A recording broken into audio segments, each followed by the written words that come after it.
ಗಳಿಗೆ ಸ್ಪಂದನೆಯನ್ನು ಮಾಡೋದ್ರ ಮುಖೇನ ಪದವೀಧರ ಕ್ಷೇತ್ರಕ್ಕೆ ಒಂದು ನ್ಯಾಯವನ್ನು ಒದಗಿಸ್ತಕ್ಕಂಥ ಕೆಲಸ ಯಶಸ್ವಿಯಾಗಿ ಮಾಡಿದ್ದಾರೆ. ಕಾರಣಾಂತರಗಳಿಂದ ಕಳೆದ ಚುನಾವಣೆಯಲ್ಲಿ ಅವ್ರಿಗೆ ಅವಕಾಶವನ್ನು ನಿರಾಕರಿಸಲಾಗಿತ್ತು.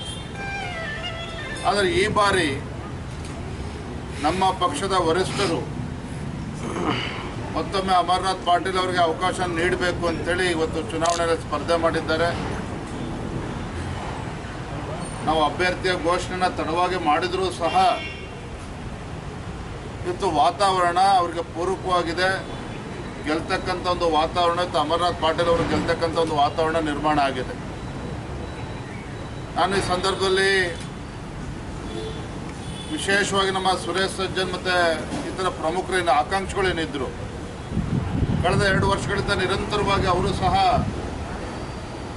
ಈ ಕ್ಷೇತ್ರದಲ್ಲಿ ಸೇವೆಯನ್ನು ಮಾಡಬೇಕು ಅಂತೇಳಿ ಆಕಾಂಕ್ಷಿಗಳಾಗಿ ಕಳೆದ 2 ವರ್ಷಗಳಿಂದ ನಿರಂತರವಾಗಿ ಶ್ರಮವನ್ನು ಹಾಕಿದ್ರು. ಆದರೆ ಪಕ್ಷದ ಎಲ್ಲ ಮುಖಂಡರ ಮಾತಿಗೆ ಮನ್ನಣೆಯನ್ನು ನೀಡಿ ಅವರು ಕೂಡ ಹಿಂದೆ ಸರಿದಿರ್ತಕ್ಕಂಥದ್ದು. ಭಾರತೀಯ ಜನತಾ ಪಾರ್ಟಿ ಮತ್ತು JDS ಪಕ್ಷ, 2 ಪಕ್ಷಗಳು ಕೂಡ ಒಟ್ಟಾಗಿ ಒಂದಾಗಿ ಈ ಚುನಾವಣೆಯನ್ನು ನಾವು ಎದುರಿಸ್ತಾ ಇದ್ದೇವೆ.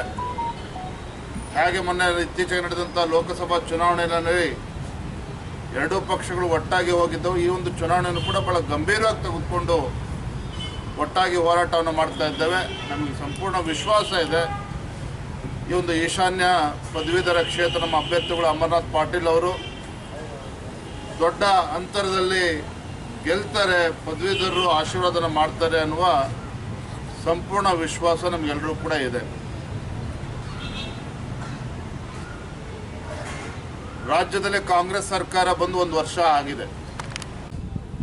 ST ಡೆವಲಪ್ಮೆಂಟ್ ಕಾರ್ಪೊರೇಷನ್ 187 ಕೋಟಿಗೂ ಹೆಚ್ಚು ಮೊತ್ತದೊಂದು ಹಗರಣ ನಡೆದಿದೆ. ಆ ಒಂದು ಇಲಾಖೆ ಒಬ್ಬ ಅಕೌಂಟೆಂಟ್ ಚಂದ್ರಶೇಖರ್ ನಿನ್ನೆ ಸೂಸೈಡ್ ನೋಟ್ ಬರೆದು ಆತ್ಮಹತ್ಯೆ ಮಾಡಿಕೊಂಡಿರ್ತಕ್ಕಂಥದ್ದು. ನಾನು ತಮ್ಮ ಮೂಲಕ ರಾಜ್ಯದ ಮುಖ್ಯಮಂತ್ರಿಗಳಿಗೆ, ಉಪಮುಖ್ಯಮಂತ್ರಿಗಳಿಗೆ ಕೇಳೋದಕ್ಕೆ ಇಚ್ಛಪಡ್ತೇನೆ, ಎಲ್ಲಿ ಹೋಯ್ತು ನಿಮ್ಮ ಕಳಕಳಿ, ಪ್ರಾಮಾಣಿಕತೆ? ವಿಧಾನಸಭಾ ಚುನಾವಣಾ ಸಂದರ್ಭದಲ್ಲಿ ನಮ್ಮ ಸರ್ಕಾರದ ಮೇಲೆ ಭ್ರಷ್ಟಾಚಾರದ ಆರೋಪಗಳನ್ನು ಮಾಡಿ, ಒಂದು ಸುಳ್ಳನ್ನು 100 ಬಾರಿ ಹೇಳಿ ರಾಜ್ಯದಲ್ಲಿ ಅಧಿಕಾರಕ್ಕೆ ಬಂದಿರತಕ್ಕಂಥ ಕಾಂಗ್ರೆಸ್ ಪಕ್ಷ, ನಾವು ಅವಾಗಲೇ ಆಪಾದನೆ ಮಾಡಿದ್ವಿ, ಭಾರತೀಯ ಜನತಾ ಪಾರ್ಟಿ ಭ್ರಷ್ಟಾಚಾರದ ಪಿತಾಮಹರು ಯಾರು ಇದ್ರು ಅದು ಕಾಂಗ್ರೆಸ್ ಪಕ್ಷದವರು ಅಂತೇಳಿ. ಇವತ್ತದು ರುಜುವಾತಾಗಿದೆ. ST ಡೆವಲಪ್ಮೆಂಟ್ ಕಾರ್ಪೊರೇಷನ್ ಒಬ್ಬ ಅಕೌಂಟೆಂಟ್ ಇವತ್ತು ಆತ್ಮಹತ್ಯೆ ಮಾಡಿಕೊಂಡಿದ್ದಾನೆ. ಸೂಸೈಡ್ ನೋಟಲ್ಲಿ ಕೆಲವು ಉನ್ನತ ಅಧಿಕಾರಿಗಳ ಹೆಸರನ್ನು ಉಲ್ಲೇಖ ಮಾಡಿದ್ದಾನೆ. ಜೊತೆಗೆ ಆ ಇಲಾಖೆಯ ಸಚಿವರ ಒಂದು ಮೌಖಿಕ ಆದೇಶದ ಮೇರೆಗೆ 100 ಕೋಟಿ ಇವತ್ತು ಹಗರಣ ನಡೆದಿದೆ ಅಂತೇಳಿ ಇವತ್ತು ಡೆತ್ ನೋಟಲ್ಲಿ ಬರೆದಿರ್ತಕ್ಕಂಥದ್ದು. ನಾನು ಮಾನ್ಯ ಮುಖ್ಯಮಂತ್ರಿಗಳಿಗೆ ಆಗ್ರಹವನ್ನು ಮಾಡ್ತೇನೆ, ತತ್ಕ್ಷಣ ಆ ಸಚಿವರನ್ನ ತಮ್ಮ ಮಂತ್ರಿಮಂಡಲದಿಂದ ಕೈ ಬಿಡಬೇಕು. ಸಚಿವರನ್ನ ತತ್ಕ್ಷಣ ಮಂತ್ರಿಮಂಡಲದಿಂದ ಕೈ ಬಿಡಬೇಕು. ಉನ್ನತ ಮಟ್ಟದ ತನಿಖೆನೂ ಕೂಡ ಆಗಬೇಕು ಈ ವಿಚಾರವಾಗಿ. ಸಿಟ್ಟಿಂಗ್ ಹೈಕೋರ್ಟ್ ಜಡ್ಜಿಂದ, ನ್ಯಾಯಾಧೀಶರಿಂದ ತನಿಖೆ ಆಗಲೇಬೇಕು. ಆಗ ಮಾತ್ರ ಇದಕ್ಕೆ ನ್ಯಾಯ ಸಿಗ್ತದೆ, ತಪ್ಪಿತಸ್ಥರಿಗೆ ಶಿಕ್ಷೆ ಕೊಡೋದಕ್ಕೆ ಸಾಧ್ಯ ಆಗ್ತದೆ. ಇದನ್ನು ಮಾನ್ಯ ಮುಖ್ಯಮಂತ್ರಿಗಳು ಗಂಭೀರವಾಗಿ ತೆಗೆದುಕೊಂಡು ಇದನ್ನು ಕೂಡ ಉಡಾಫೆ ರೀತಿ ಉತ್ತರವನ್ನು ನೀಡಿದ್ದೇನೆ. ಈ ವಿಚಾರವನ್ನು ಗಂಭೀರವಾಗಿ ತೆಗೆದುಕೊಂಡು ಇದನ್ನು ಉನ್ನತ ಮಟ್ಟದ ತನಿಖೆಗೆ ಆದೇಶವನ್ನು ಮಾಡಬೇಕು. ಈ ಕ್ಷಣ ಆ ಸಚಿವರನ್ನು ಸಂಪುಟದಿಂದ ಕೈ ಬಿಡಬೇಕು ಅನ್ನುವ ಆಗ್ರಹವನ್ನು ನಾವು ಮಾಡ್ತಾ ಇದ್ದೇವೆ. ಇಲ್ಲದೆ ಹೋದರೆ ನಾವು ರಾಜ್ಯಾದ್ಯಂತ, ಭಾರತೀಯ ಜನತಾ ಪಾರ್ಟಿ ರಾಜ್ಯಾದ್ಯಂತ ಇದ್ರ ಬಗ್ಗೆ ಪ್ರತಿಭಟನೆ ಮಾಡ್ತೇವೆ, ಹೋರಾಟ ಮಾಡ್ತೇವೆ. ಯಾವುದೇ ಕಾರಣಕ್ಕೂ ಸಚಿವರನ್ನು ಮುಂದೆ ಬರೆಯೋದಕ್ಕೆ ಬಿಡ್ತಕ್ಕಂಥ ಪ್ರಶ್ನೆ ಉದ್ಭವ ಆಗೋದಿಲ್ಲ. ಹಾಗಾಗಿ ರಾಜ್ಯ ಸರ್ಕಾರ ಎಚ್ಚೆತ್ತುಕೊಂಡು, ಮಾನ್ಯ ಮುಖ್ಯಮಂತ್ರಿಗಳು ಎಚ್ಚೆತ್ತುಕೊಂಡು ತತ್ಕ್ಷಣ ಮಂತ್ರಿಯನ್ನು ವಜಾ ಮಾಡಿ ಮಂತ್ರಿನ ಸಂಪುಟದಿಂದ ಕೈ ಬಿಡಬೇಕು ಅಂತೇಳಿ ನಾನು ಈ ಸಂದರ್ಭದಲ್ಲಿ ಆಗ್ರಹವನ್ನು ನಾನು ಮಾಡ್ತಾ ಇದ್ದೇನೆ. ನಾಗೇಂದ್ರ ಅವರು,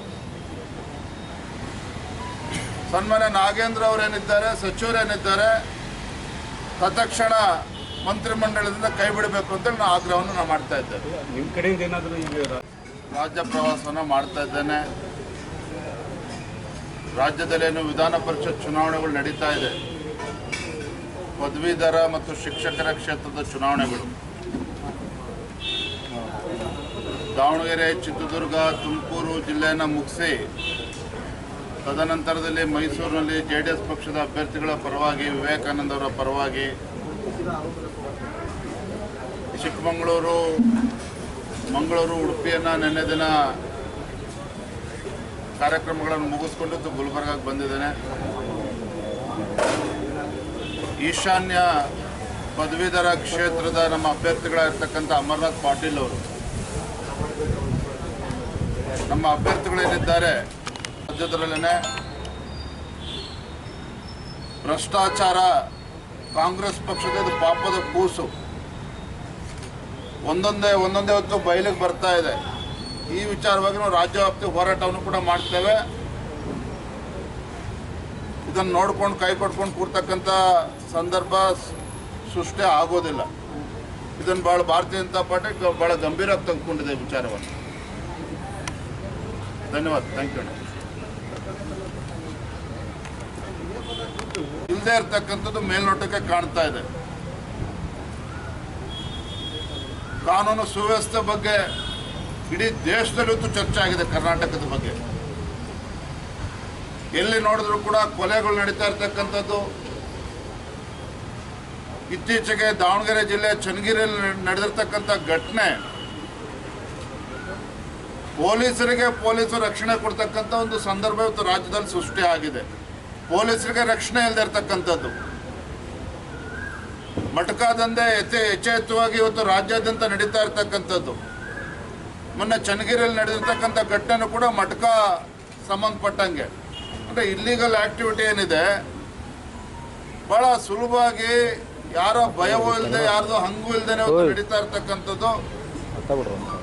ಮೊನ್ನೆ ಚನ್ನಗಿರಿಯಲ್ಲಿ ನಡೆದಿರ್ತಕ್ಕಂಥ ಘಟನೆ ಏನು, ಆ ವ್ಯಕ್ತಿ ಅರೆಸ್ಟ್ ಆದ ನಂತರ ಮೃತನೂ ಕೂಡ ಆಗಿದ್ದಾನೆ.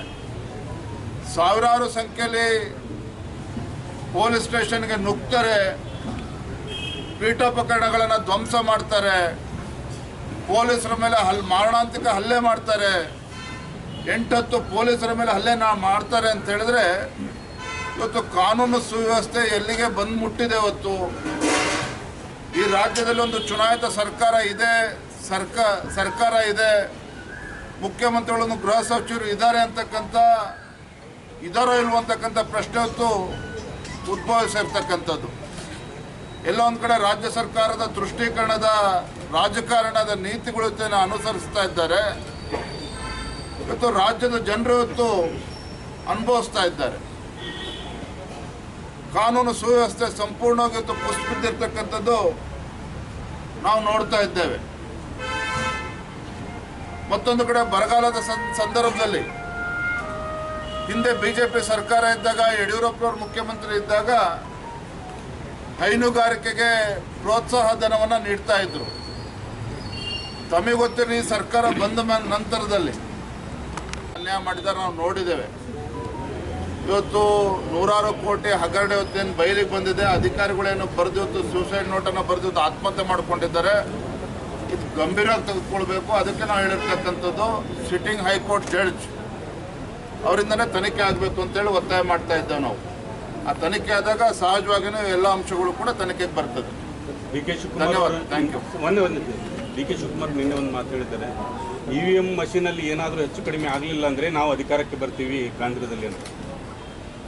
ಇದನ್ನು ನಿನ್ನೆ ಹೇಳಿದ್ದಾರೆ. ಚುನಾವಣೆ ಫಲಿತಾಂಶ ಬಂದಮೇಲೆ ಅದನ್ನು ಮತ್ತೆ ಪುನರುಚ್ಚಾರ ಮಾಡ್ತಾರೆ. DK ಶಿವಕುಮಾರ್ ಅವರು ಮಾಡ್ತಾರೆ, ಸಿದ್ದರಾಮಯ್ಯನವರು ಕೂಡ ಮಾಡ್ತಾರೆ. ಯಾಕೆಂದರೆ ಅವರಿಗೆ ವಿಶ್ವಾಸ ಕಡಿಮೆ ಆಗಿದೆ. ಏನು ಗ್ಯಾರಂಟಿಯಿಂದ 20ಕ್ಕೂ ಹೆಚ್ಚು ಸಂಸದರನ್ನ ಗೆಲ್ತೇವೆ ಅನ್ನೋ ಭ್ರಮೆಯಲ್ಲಿ ಮಾನ್ಯ ಮುಖ್ಯಮಂತ್ರಿಗಳು, ಉಪಮುಖ್ಯಮಂತ್ರಿಗಳು ಇದ್ದರು. ಇನ್ನೇನು ಭಾಳ ದಿನಗಳೇನಿಲ್ಲ, 4ನೇ ತಾರೀಕು ಹತ್ತಿರ ಬಂದಿದೆ. ಕೇವಲ 5-6 ದಿನಗಳಿದೆ. ಜೂನ್ 4ನೇ ತಾರೀಕು ಮತ ಎಣಿಕೆ ಆದ ನಂತರ ದೊಡ್ಡ ನಿರಾಸೆ ಹೊತ್ತು ಕಾಂಗ್ರೆಸ್ ಪಕ್ಷಕ್ಕೆ ಕಾಡ್ತದೆ. ಧನ್ಯವಾದ. ಸರ್ ಪ್ರಜ್ವಲ್ ರೇವಣ್ಣ 31ಕ್ಕೆ ಬರ್ತೀನಿ ಅಂತ ವಿಡಿಯೋ ರಿಲೀಸ್ ಮಾಡಿದ್ದಾರೆ ಒಂದು ನಿಮಿಷ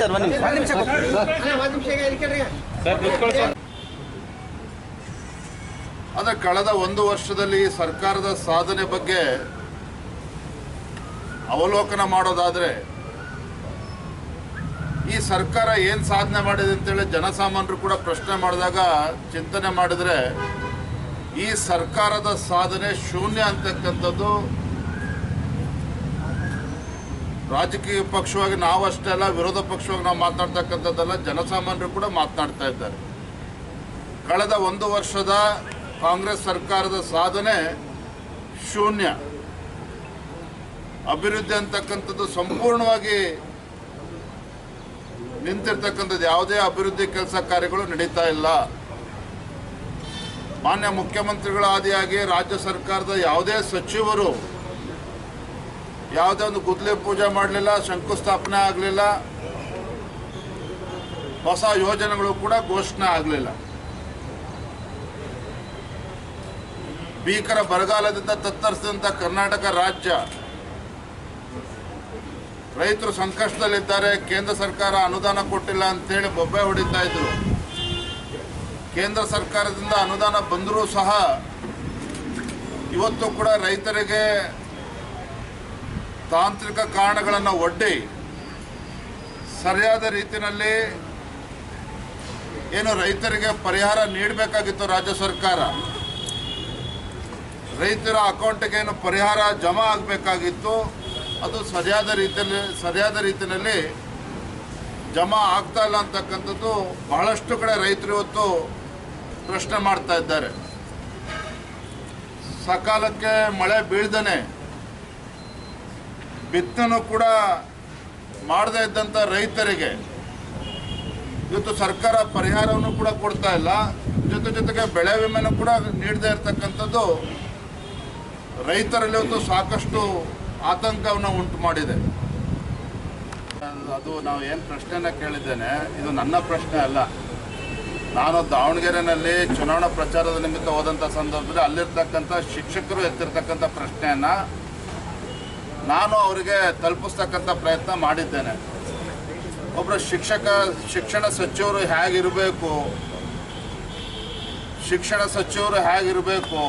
ಮಾದರಿಯಾಗಿರಬೇಕು. ಅವರು ಯಾವುದೇ ಸಚಿವರಾದರೂ ಕೂಡ ಮಾದರಿಯಾಗಿರಬೇಕು. ಆದರೆ ಒಂದು ಕಡೆ ನಮ್ಮ ಶಿಕ್ಷಣ ಸಚಿವರು ಹೇಳ್ತಾರೆ ನನಗೆ ಕನ್ನಡ ಬರೋದಿಲ್ಲ ಅಂತೇಳಿ ಅವರೇ ಮಾತನಾಡ್ತಾರೆ. ಮತ್ತೊಂದು ಕಡೆ ಶಿಕ್ಷಣ ಕ್ಷೇತ್ರದಲ್ಲಿ ಯಾವ ರೀತಿ ಅವಾಂತರಗಳನ್ನು ಸೃಷ್ಟಿ ಮಾಡ್ತಾ ಇದ್ದಾರೆ ತಾವು ನೋಡ್ತಾ ಇದ್ದೀರಿ. ನಿನ್ನೆ ದಿನ ಮತ್ತೊಂದು ಅಂಶ ಇವತ್ತು ಬೆಳಕಿಗೆ ಬಂದಿದೆ. ನಮ್ಮ ಮಾನ್ಯ ಸುರೇಶ್ ಕುಮಾರ್ ಅವರು ಆ ವಿಚಾರವನ್ನು ಎತ್ತಿದ್ದಾರೆ. ಬೆಂಗಳೂರು ಮಹಾನಗರದಲ್ಲಿ ತಾತ್ಕಾಲಿಕವಾಗಿ ಶಿಕ್ಷಕರನ್ನು ನೇಮಕ ಮಾಡೋದಕ್ಕೆ ಏನು ಪ್ರೈವೇಟ್ ಕಾಂಟ್ರಾಕ್ಟರ್ಸ್, ಲೇಬರ್ ಕಾಂಟ್ರಾಕ್ಟರ್ನ ಏನಿದ್ದಾರೆ ಅವರಿಗೆ ಆ ಒಂದು ಜವಾಬ್ದಾರಿಯನ್ನು ನೀಡಿದ್ದಾರೆ. ಅಂದರೆ ಶಿಕ್ಷಣ ಸಚಿವರು ಎಷ್ಟು ಗಾಂಭೀರ್ಯವಾಗಿ ತಮ್ಮ ಒಂದು ಇಲಾಖೆಯನ್ನು ಪರಿಗಣಿಸಿದ್ದಾರೆ ಅನ್ನೋದನ್ನು ಮೇಲ್ನೋಟಕ್ಕೆ ಕೂಡ ಗೊತ್ತಾಗ್ತದೆ. ಇವತ್ತು ಮೊನ್ನೆ SSLC ಪರೀಕ್ಷೆ ಸಂದರ್ಭದಲ್ಲಿ ಏನು 20 ಗ್ರೇಸ್ ಮಾರ್ಕ್ಸನ್ನು ಕೊಡ್ತಕ್ಕಂಥ ಕೆಲಸ ಮಾಡಿದರು. ಇವತ್ತು ತಮಗೆ ಗೊತ್ತಲ್ಲಿ ಇವತ್ತು ಶಿಕ್ಷಣ ಕ್ಷೇತ್ರದಲ್ಲಿ ಇವತ್ತು ಶಿಕ್ಷಕರು ಕೂಡ ಇವತ್ತು ಸಮಸ್ಯೆಗಳನ್ನು ಎದುರಿಸ್ತಾ ಇದ್ದಾರೆ, ಮಕ್ಕಳು ಕೂಡ ಇವತ್ತು ಸಮಸ್ಯೆಯನ್ನು ಎದುರಿಸ್ತಾ ಇದ್ದಾರೆ. ಮತ್ತೊಂದು ಕಡೆ ಪೋಷಕರು ಕೂಡ ಚಿಂತೆಗೀಡು ಮಾಡಿರ್ತಕ್ಕಂಥದ್ದು. ಇಂಥ ಒಬ್ಬ ಶಿಕ್ಷಣ ಸಚಿವರು ಯಾತಕ್ಕೋಸ್ಕರ ಅವರು ಹಿಡ್ಕೊಂಡಿದ್ದಾರೆ ಸರ್ಕಾರ ಅಂತೇಳಿ ರಾಜ್ಯದ ಜನರು ಪ್ರಶ್ನೆ ಮಾಡ್ತಾ ಇದ್ದಾರೆ. ಹಾಗಾಗಿ ಆ ಸಂದರ್ಭ ದಾವಣಗೆರೆ ಹೋದಾಗ ಕೆಲವು ಶಿಕ್ಷಕರು ಏನು ಕೆಲವು ವಿಚಾರವನ್ನು ಎತ್ತಿದ್ದಾರೆ, ಅದನ್ನು ಅವರಿಗೆ ತಲುಪಿಸ್ತಕ್ಕಂಥ ಪ್ರಯತ್ನ ಮಾಡಿದ್ದೇನೆ. ಅವರು ಭಾಳ ಮನಸ್ಸಿಗೆ ಹಚ್ಕೊಂಡಂತೆ ಕಾಣ್ತದೆ. ನಾನು ಇಷ್ಟು ಹೇಳ್ತೇನೆ, ಅವ್ರಿಗೆ ಹಣಕಾಸಿನ ಸಮಸ್ಯೆ ಇದ್ದರೆ ಬಹುಶಃ ನಮ್ಮ ಯುವ ಮೋರ್ಚಾದವ್ರಿಗೆ ಹೇಳ್ತೇನೆ, ಎಲ್ಲ ಅವ್ರ ಹೇರ್ ಕಟ್ಟಿಗೆ ಏನು ಬೇಕೋ ಅದನ್ನು ಸಂಗ್ರಹ ಮಾಡಿ ಅವ್ರು ಕೊಡಿಸ್ತಕ್ಕಂಥ ಪ್ರಯತ್ನ ಮಾಡ್ತೇನೆ. ನೀವೇ ಮಾಡಬೇಕು ಅಂತ ಅವ್ರಿಗೆ ಹಣಕಾಸಿನ ಸಮಸ್ಯೆ ಇದ್ದರೆ ನಮ್ಮ ಯುವ ಮೋರ್ಚಾ ವತಿಯಿಂದ ಹೇಳಿ ಹಣವನ್ನು ಸಂಗ್ರಹ ಮಾಡಿ ಅವ್ರಿಗೆ ಹೇರ್ ಕಟ್ ಪ್ರತಿ ತಿಂಗಳು ಎಷ್ಟು ಬೇಕು ಅಂತ ಹೇಳಿದ್ರೆ ಆ ಹಣವನ್ನು ಸಂದಾಯ ಮಾಡ್ತಕ್ಕಂಥ ಕೆಲಸ ನಾವು ಮಾಡ್ತೇವೆ.